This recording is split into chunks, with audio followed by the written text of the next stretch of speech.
बच्चों में केमिस्ट्री वाला डॉक्टर प्रदीप सेना। आज हम बच्चे देखो कि इम्पोर्टेंट टॉपिक को डिस्कस करें जो कि आईआईटी एडवांस के एग्जाम की है।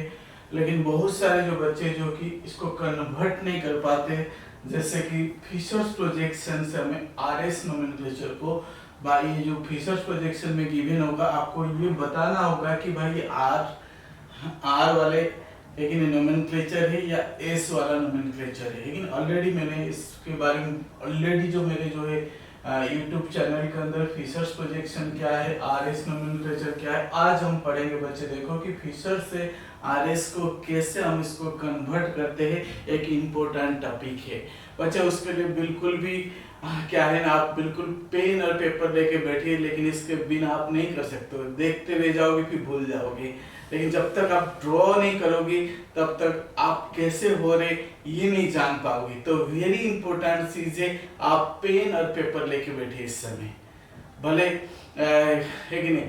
तो आप कितना भी समझ आ जाए, लेकिन जब तक आप एक बार इसको सॉल्व नहीं करते हो तो ये क्या है ना, आपको समझ नहीं आएगा। आइए लेट्स स्टार्ट बच्चे। देखो फिशर्स प्रोजेक्शन में क्या होती थी ना, मैं थोड़ा सा हिंट्स 1 मिनट का देता हूं।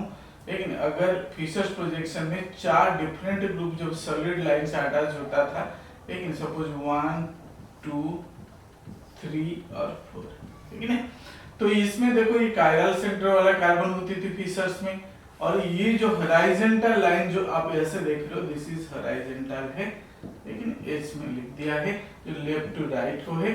और दूसरी बात यहाँ पे बच्चे देखो कि जो टॉप टू बॉटम है रेड में, जैसे इसको हमने लाइन खींचा, दैट इज वर्टिकल। क्लियर? सो एक हॉरिजॉन्टल है और एक हो गया वर्टिकल है। क्लियर? बट इनमें से आपको क्या करना है ना, कन्वर्ट करना है किसमें ना, फिशर्स प्रोजेक्शन में। ये जो है लेकिन towards the observer above the plane, लेकिन ये जो 4 और 2 दिख रहे हैं आपको, ये क्या है एबव द प्लेन। क्लियर? और जो 1 और 3 जो है लेकिन बिलो द प्लेन या away from observer, away from observer ये को लिख दिया, लेकिन टुवर्ड्स ऑब्जर्वर टी लिख दिया। सो ये चीज आपको समझ आएगा, सॉलिड लाइन से रिप्रेजेंट करते ही हो गया फिशर्स प्रोजेक्शन। अगर डिटेल में तो आप दूसरे वीडियो प्लेलिस्ट में देखिए। बट आज की जो टॉपिक है, आज की जो वीडियो बेसिकली ये फोकस किया गया कि फिशर्स प्रोजेक्शन से आरएस नोमेनक्लेचर को हम कैसे कन्वर्ट करना है। बच्चे देखो उसके लिए 2 तरीका है। एक फास्ट मेथड में आपको बताऊंगा हाउ टू कन्वर्ट, ठीक है। तो सबसे देखो कि ये अगर कोई भी स्ट्रक्चर है, लेकिन नहीं, और उसमें हम पहले देखते हैं कि ये है फिशर्स प्रोजेक्शन है, कायरल सेंटर है, लेकिन एफपी लिख दिया फिशर्स प्रोजेक्शन। तो इसको नहीं, हमें ये कन्वर्ट करना है, आर या एस में कन्वर्ट करना है। तो उसके लिए पहला जो मेथड में 2 एक्सचेंज होता है। कितना एक्सचेंज होती है? 2 एक्सचेंज होगा ना, 2 एक्सचेंज होगी, तो उनमें से जो फास्ट एक्सचेंज होगी किसके बीच में ना, वर्टिकल ग्रुप और लोएस्ट प्रायोरिटी ग्रुप। पहला एक्सचेंज देखो, ध्यान से देखो, वर्टिकल ग्रुप में जो है, वर्टिकल में नीचे जो है, वर्टिकल जो बॉटम में है उसमें उसको लिख दो BOTT, वर्टिकल बॉटम में, एंड लोएस्ट प्रायोरिटी ग्रुप के बीच। तो इन दोनों के बीच का मतलब है इसके और इसके बीच में पहला जो है एक्सचेंज होगी, फास्ट एक्सचेंज। तो कैसे स्ट्रक्चर बनेगा ना, इनको नहीं है कि नहीं, आज रहने देंगे, कोई डिस्टर्ब नहीं करेंगे। और यहाँ जो हमेशा जो लोएस्ट प्रायोरिटी ग्रुप वो वर्टिकल में आता है, और बाकी जो ये वर्टिकल वाला ये इसका जगह ले लेता है, दैट मींस 2 इधर से। तो ये हो गया पहला एक्सचेंज है। और पहले एक्सचेंज करने के बाद जो सेकेंड एक्सचेंज करेंगे बच्चे, देखो जो सेकेंड एक्सचेंज होगी बाकी जो रिमेनिंग ग्रुप है उसमें होगी। सेकेंड एक्सचेंज जो होगी इसके बीच में होगी, जो रिमेनिंग ग्रुप है जो 1 और 3 बच गया है, इनके बीच में हम एक्सचेंज करेंगे। लेकिन तो यहाँ पे मैं थोड़ा सा स्पेस आपको ले लूं, ये हो जाएगा 4, ये हो जाएगा 2, बाकी 3 लेकिन 1 के जगह आ जाएगा, लेकिन और 1 3 के जगह चला जाएगा। ये 2 बार हमें एक्सचेंज करना पड़ता है। एक्सचेंज करने के बाद आप देखोगी लेकिन ये लोएस्ट प्रायोरिटी को आपको इग्नोर करना है, इसको इग्नोर कर देना है। लेकिन मैंने इसको थोड़ा सा ऐसे लाइन खींच दिया है कि नहीं, तो ताकि बाकी जो रिमेनिंग ग्रुप जो दिखेंगे उनमें आपको देखना है क्लॉकवाइज या एंटी क्लॉकवाइज। देखो 1 इधर है, लेकिन फास्ट प्रायोरिटी ग्रुप 2 और 3 ऐसे है नहीं, तो दैट मींस ये क्लॉकवाइज है। तो आरएस में क्या होता था, आर होता था क्लॉकवाइज, एस होता था एंटी, तो दैट इज आर कॉन्फ़िगरेशन। बहुत ही आसान है, क्या है ना, आर कॉन्फ़िगरेशन है। अगर मैं कोई एग्जांपल ऐसे लेता हूं CHO OH H और CH2OH, क्लियर। तो ये 4 ग्रुप आता है, इसको मुझे कन्वर्ट करना है ना किसमें, ना आर और एस की, लेकिन आइडेंटिफाई करना है कि आर या एस है। तो सबसे पहले, ताकि ये जो स्ट्रक्चर मेरा था क्या था ना, आर कॉन्फ़िगरेशन है। तो बट इसमें सबसे पहले देखेंगे बच्चे, देखो लोएस्ट प्रायोरिटी ग्रुप है H, एक वर्टिकल पोजीशन है ना CH2H। तो इन दोनों को सबसे पहले मैं एक्सचेंज करूंगा, तो ये हो जाएगा C, इसको रहने दो, यहां आ जाएगा CH2OH। तो इन दोनों को पहले ये 4th है कि नहीं, तो ये हो गया 1 है, ये हो गया 2 है, ये हो गया 3, तो 1 2 3 ऐसे ये 4th है। तो 4th हमेशा नीचे चला जाएगा। जाने के बाद पहला एक्सचेंज में क्या हुआ ना, जो लोएस्ट प्रायोरिटी है वर्टिकल को प्लेस एक्सचेंज कर दो, बाकी बच गए ये 1 और 2 है। तो अब मैंने इन दोनों को एक्सचेंज करूंगा। इस सेकेंड एक्सचेंज में क्या होगी ना, ये दोनों एक्सचेंज होगी, CH और OH ग्रुप है, पर 2 और 1 OH इधर आ जाएगा, CHO नीचे आ जाएगा, दैट मींस तो ये हो जाएगा OH, ये हो गया CHO और ये हो गया आपका CH2OH, ये हो गया H। अब ये आने के बाद जो प्रायोरिटी ग्रुप OH था 1 है, ये 2 है और ये 3 है, ये 4th है। 4th को नहीं, लेकिन इसको कंसीडर नहीं करना है।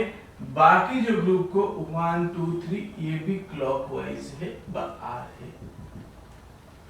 समझ पा रहे हो कैसे ये पोजीशन चेंज कर रहे हैं, लेकिन हाउ डू इजीली, लेकिन इनको मैं आइडेंटिफाई करे आर होगा या एस होगा। समझ पा रहे, ये है फास्ट मेथड। इसमें 2 एक्सचेंज होता है। पहला एक्सचेंज में एक लोएस्ट प्रायोरिटी और जो वर्टिकल की बॉटम में उनको करते हैं, बाकी जो सेकंड एक्सचेंज में बाकी जो 2 रिमेनिंग ग्रुप को करते हैं। हमें ट्रेस कर लेते हैं कि आर स्ट्रक्चर है या आर कॉन्फ़िगरेशन है या फिर ये एस कॉन्फ़िगरेशन है। समझ पा रहे। हेलो बच्चों, देखो हम दूसरे में जाएंगे कि दूसरा जो तरीका है गोल्डन रूल है कि नहीं, गोल्डन रूल है। यहाँ पर भी सेम काम होता है कि फीचर्स प्रोजेक्शन से हम आरएस नोमेनक्लेचर को कन्वर्ट करते हैं, बट यहाँ पे एक्सचेंज करने की जरूरत नहीं है बच्चे। देखो कि रूल 1 क्या कहता है कि if lowest priority group is at vertical either upward या downward, then it is the actual configuration है। तो दैट मींस अगर इस स्ट्रक्चर को आप देखते हो है कि नहीं, तो यहाँ पे जो स्ट्रक्चर H ऊपर है means lowest priority group vertical upside में है, तो ये सेकंड प्रायोरिटी और ये थर्ड प्रायोरिटी। तो उस कंडीशन में this is the actual configuration है, यहाँ पे हमें कुछ चेंज नहीं करना है। तो दैट मींस द स्ट्रक्चर जो आएगा दैट इज ये, लेकिन 1 2 3 क्लॉकवाइज, तो आर कॉन्फ़िगरेशन समझ आया। बट अगर यहाँ पे रूल 2, यहाँ पे हम देखते हैं कि रूल 2 कहता है if lowest priority group is at horizontal position,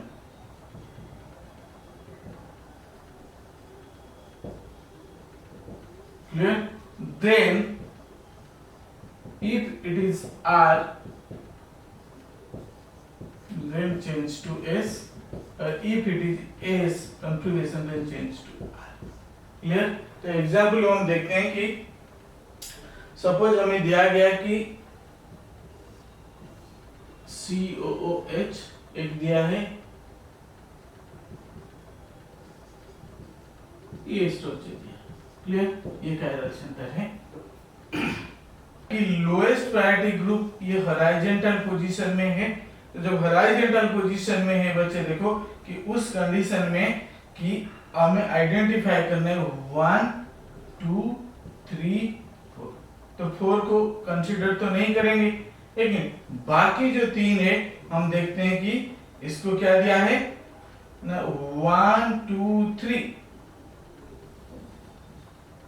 clockwise means ये R है, तो इसको हमें चेंज कर देना है, इसको S में चेंज करना है। किसमें चेंज करना है ना S कॉन्फ़िगरेशन में चेंज करना है। तो S कॉन्फ़िगरेशन कैसे होगी ना NH2 है कि नहीं, तो उस कंडीशन में तो CH3 इधर ले आओ, H को इधर ले आओ और COH को ऊपर ले आओ, तो दैट मीन्स ये कायरल सेंटर हो गया। तो ये हो जाएगा 1 2 3। एक्चुअल अगर R है तो चेंज करो, तो एक्चुअल हो जाएगा S। तो ये जो कॉन्फ़िगरेशन दिया था मैं एक्चुअली है कि नहीं, तो ये क्या है ना S कॉन्फ़िगरेशन, R नहीं है और ये S कॉन्फ़िगरेशन है। तो बहुत इजी है। तो आपको दो मेथड मैंने बताया हूँ, एक तो 2 एक्सचेंज वाला मेथड है, एक गोल्डन रूल वाला मेथड है। तो इसलिए बच्चे जिस मेथड को आपको इजी लगता है आप वो मेथड यूज कर सकते हैं, लेकिन यही बताना होता है कि भाई R कॉन्फ़िगरेशन है या S कॉन्फ़िगरेशन है। Thank you so much video को वॉच करने के लिए। इसलिए मेरे जो यूट्यूब चैनल है केमिस्ट्री पॉइंट 101 या वेबसाइट जो chemistry-wala.in है, लेकिन इसमें आप जाइए, कोई कोर्स अगर आप ज्वाइन करना चाहते हो ऑनलाइन ऑफलाइन या एनी इंफॉर्मेशन ऑन व्हाट्सएप 9811860970 पे आप व्हाट्सएप कर सकते हो और काफ़ी सारा जानकारी है कि नहीं, तो इस हमारे कोचिंग के बारे में आप ले सकते हो। Thank you so much.